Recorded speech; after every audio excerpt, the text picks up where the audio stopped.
ರಾಜ್ಯ ಕಾಂಗ್ರೆಸ್ನಲ್ಲಿ ಒಳ ಮೀಸಲಾತಿ ಅನ್ನುವಂಥದ್ದು ದೊಡ್ಡ ತಲೆನೋವಾಗಿ ಪರಿಣಮಿಸ್ತಾ ಇದೆ. ಕಾರಣ ಏನು ಅಂತಂದ್ರೆ ಒಳ ಮೀಸಲಾತಿ ವಿಚಾರದಲ್ಲಿ ಯಾವುದೇ ಒಂದು ನಿರ್ಧಾರಕ್ಕೆ ಬರ್ತಾ ಇಲ್ಲ ಕಾಂಗ್ರೆಸ್ ಸರ್ಕಾರ, ಅದರಲ್ಲೂ ಕೂಡ ರಾಜ್ಯ ಕಾಂಗ್ರೆಸ್ ಸರ್ಕಾರ. ಕಾಂಗ್ರೆಸ್ ಪಾಳ್ಯದಲ್ಲಿ ಒಳ ಮೀಸಲಾತಿ ಬಿಕ್ಕಟ್ಟು ಈಗಲೂ ಕೂಡ ಮುಂದುವರಿತಾ ಇದೆ. ಎಡಗೈ ಬಲಗೈ ಸಮುದಾಯಗಳಲ್ಲಿ ಮೀಸಲಾತಿ ಗೊಂದಲ ಈಗಲೂ ಕೂಡ ಇದೆ. ಒಳ ಮೀಸಲಾತಿ ಜಾರಿಗೆ ಎಡಗೈ ಸಮುದಾಯದ ನಾಯಕರ ಪಟ್ಟು, ಅಹಿಂದ ನಾಯಕ ಅಂತ ಹೇಳಿ ಕರೆಸಿಕೊಳ್ಳುವಂತಹ ಸಿದ್ದುಗೆ ತೊಳಲಾಟ. ಒಳ ಮೀಸಲಾತಿ ಕಿಚ್ಚು ರಾಜ್ಯಾದ್ಯಂತ ಹೋರಾಟದ ಎಚ್ಚರಿಕೆಯನ್ನ ಕೊಡಲಾಗಿದೆ. ಉಪಚುನಾವಣೆ, ಸ್ಥಳೀಯ ಚುನಾವಣೆಗೆ ಎಫೆಕ್ಟ್ ಆಗುವಂತಹ ಆತಂಕ ಕೂಡ ಇದೆ. ಬೆಂಗಳೂರಿನಲ್ಲಿ ಈಗಾಗಲೇ ಟ್ರಯಲ್ ನಡೆಸಿರುವಂತಹ ಎಡಗೈ ಸಮುದಾಯ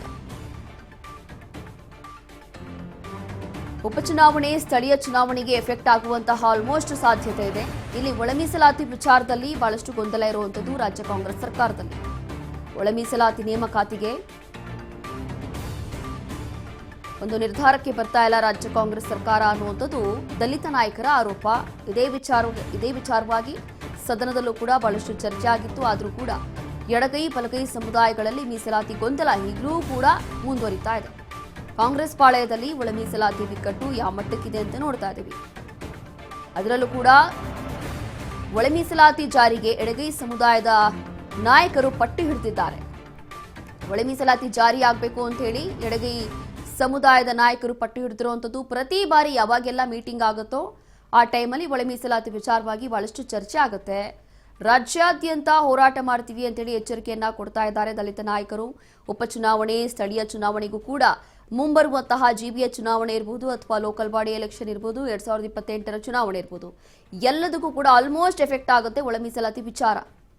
ಬೆಂಗಳೂರಲ್ಲಿ ಈಗಾಗಲೇ ಟ್ರಯಲ್ ಅನ್ನ ಮಾಡಿರುವಂಥದ್ದು ಎಡಗೈ ಸಮುದಾಯ. ಹಾಗಾಗಿ ಈ ಒಂದು ಒಳ ಮೀಸಲಾತಿ ವಿಚಾರದಲ್ಲಿ ಬಹಳಷ್ಟು ಗೊಂದಲ ಈಗಲೂ ಇದೆ. ಆದರೆ ಸಿಎಂ ಸಿದ್ದರಾಮಯ್ಯ ಅವರು ಪ್ರತಿ ಬಾರಿ ಹೇಳುವಂಥದ್ದು ಒಳ ಮೀಸಲಾತಿ ಅನ್ನುವಂಥದ್ದು ತುಂಬ ಅವಸರ ಮಾಡಿ ನಾವು ಯಾವುದೇ ತೀರ್ಮಾನಕ್ಕೆ ಬರಲಿಕ್ಕೆ ಸಾಧ್ಯ ಇಲ್ಲ. ಅದಕ್ಕೆ ಅದರದ್ದೇ ಆದಂಥ ಒಂದು ಚರ್ಚೆಗಳನ್ನು ಮಾಡಬೇಕಾಗತ್ತೆ, ಕೆಲವೊಂದು ಅಭಿಪ್ರಾಯವನ್ನು ಪಡಿಬೇಕಾಗತ್ತೆ. ಎಲ್ಲವೂ ಕೂಡ ಚರ್ಚೆ ಆದ ನಂತರ ಅದಕ್ಕೆ ಒಂದು ತೀರ್ಮಾನಕ್ಕೆ ಬರ್ತೀವಿ. ಆದಷ್ಟು ಬೇಗ ಒಳ ಮೀಸಲಾತಿ ಜಾರಿ ಆಗುತ್ತೆ, ಇಲ್ಲಿ ನೇಮಕ ಆಗುತ್ತೆ ಅಂತ ಹೇಳಿ ಈಗಾಗಲೇ ಸಿಎಂ ಸಿದ್ದರಾಮಯ್ಯ ಅವರು ಕೂಡ ಒಂದು ಮಾಹಿತಿಯನ್ನು ಕೊಟ್ಟಿದ್ದಾರೆ. ಆದರೆ ಇದೇ ಗೊಂದಲ ಮುಂದುವರಿತಾ ಇದೆ. ಸಿಎಂ ಸಿದ್ದರಾಮಯ್ಯ ಆಗಿ ಒಳ ಮೀಸಲಾತಿ ಬಿಡಿಸಲಾರದಂತಹ ಕಗ್ಗಂಟಾಗಿದೆ. ಈಗ ಮೀಸಲಾತಿ ವಿಚಾರವಾಗಿ ವಿಶೇಷ ಸಂಪುಟ ಸಭೆಯನ್ನು ಕೂಡ ಕರೆದಿದ್ರು ಸಿಎಂ. ಮಾರ್ಚ್ 27ರಂದು ಮತ್ತೊಮ್ಮೆ ಇದೀಗ ಸಂಪುಟ ಸಭೆಯನ್ನ ಕರೆದಿದ್ದಾರೆ. ಒಳ ಮೀಸಲಾತಿ ಜಾರಿಗೆ ಬಲಗೈ ಸಮುದಾಯದಿಂದ ತೀವ್ರ ವಿರೋಧ ವ್ಯಕ್ತ ಆಗ್ತಾ ಇದೆ. ಯಾರಿಗೂ ಕೂಡ ಅಸಮಾಧಾನ ಆಗದಂತೆ ತೀರ್ಮಾನ ಆಗುವಂತ ಸಾಧ್ಯತೆ ಇದೆ. ಹಾಗಾಗಿ ಯಾರಿಗೂ ಕೂಡ ಅಸಮಾಧಾನ ಆಗದಂತೆ ತೀರ್ಮಾನ ತೆಗೆದುಕೊಳ್ಳೋದೇ ದೊಡ್ಡ ಸವಾಲೀಗ ರಾಜ್ಯ ಕಾಂಗ್ರೆಸ್ ಸರ್ಕಾರಕ್ಕೆ. ಬಲಗೈ ಎಡಗೈ ಎರಡೂ ಕೂಡ ಸಮುದಾಯಗಳ ಸಚಿವರ ವಿಶ್ವಾಸವನ್ನ ತೆಗೆದುಕೊಳ್ಳೋದು ಬಹಳ ಮುಖ್ಯ ಆಗುತ್ತೆ. ಎಲ್ಲಾ ಸಚಿವರ ಜೊತೆ ಚರ್ಚಿಸಿ ಮುಂದಿನ ನಡೆಗೆ ಸಿಎಂ ಪ್ಲಾನ್ ಮಾಡಬಹುದು.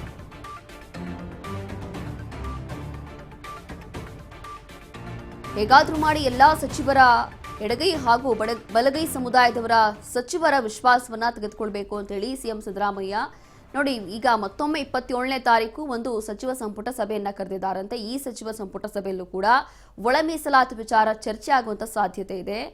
ಇನ್ನು ಈ ಹಿಂದೆಯೂ ಕೂಡ ಡಿನ್ನರ್ ಮೀಟ್ ಅನ್ನ ಕರೆದಿದ್ರು, ಅದಾದ ನಂತರ ಸಂಪುಟ ಸಭೆ ಕರೆದಿದ್ರು. ಅದು ಕೂಡ ಕೇವಲ ಒಳ ಮೀಸಲಾತಿ ವಿಚಾರದಲ್ಲೇ ಇಲ್ಲಿ ಸಂಪುಟ ಸಭೆಯನ್ನ ಕರೆದಿದ್ರು.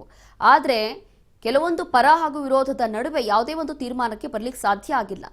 ಹಾಗಾಗಿ ಇದೀಗ ಎಲ್ಲಾ ಸಚಿವರ ಜೊತೆ ಚರ್ಚೆ ಮಾಡಿ ಬಹುಶಃ ಮುಂದಿನ ಪ್ಲಾನ್ ಮಾಡುವಂತ ಸಾಧ್ಯತೆ ಇದೆ. ಹಾಗಾಗಿ ಮತ್ತೊಮ್ಮೆ ಇದೀಗ ಕಾಂಗ್ರೆಸ್ ಪಾಳ್ಯದಲ್ಲಿ ಏನು ಒಳ ಮೀಸಲಾತಿ ಗೊಂದಲ ಇದೆಯಲ್ಲ, ಈ ಗೊಂದಲಕ್ಕೆ ಬ್ರೇಕ್ ಹಾಕಬೇಕು ಅಂತ ಹೇಳಿ ಸಿಎಂ ಸಿದ್ದರಾಮಯ್ಯ ಮಾರ್ಚ್ 27ನೇ ತಾರೀಕು ಸಂಪುಟ ಸಭೆಯನ್ನ ಕರೆದಿದ್ದಾರಂತೆ.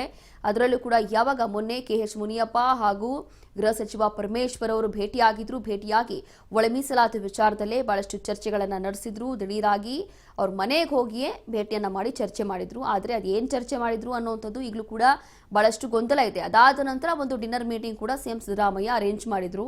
ಹಾಗಾಗಿ ಬಹುಶಃ ಅದರಲ್ಲೂ ಕೂಡ ದಲಿತ ನಾಯಕರು ಭಾಗಿಯಾಗಿದ್ರು. ದಲಿತ ನಾಯಕರು ಭಾಗಿಯಾದ ನಂತರ ಎಲ್ಲವೂ ಕೂಡ ಚರ್ಚೆ ಆಗಿತ್ತು.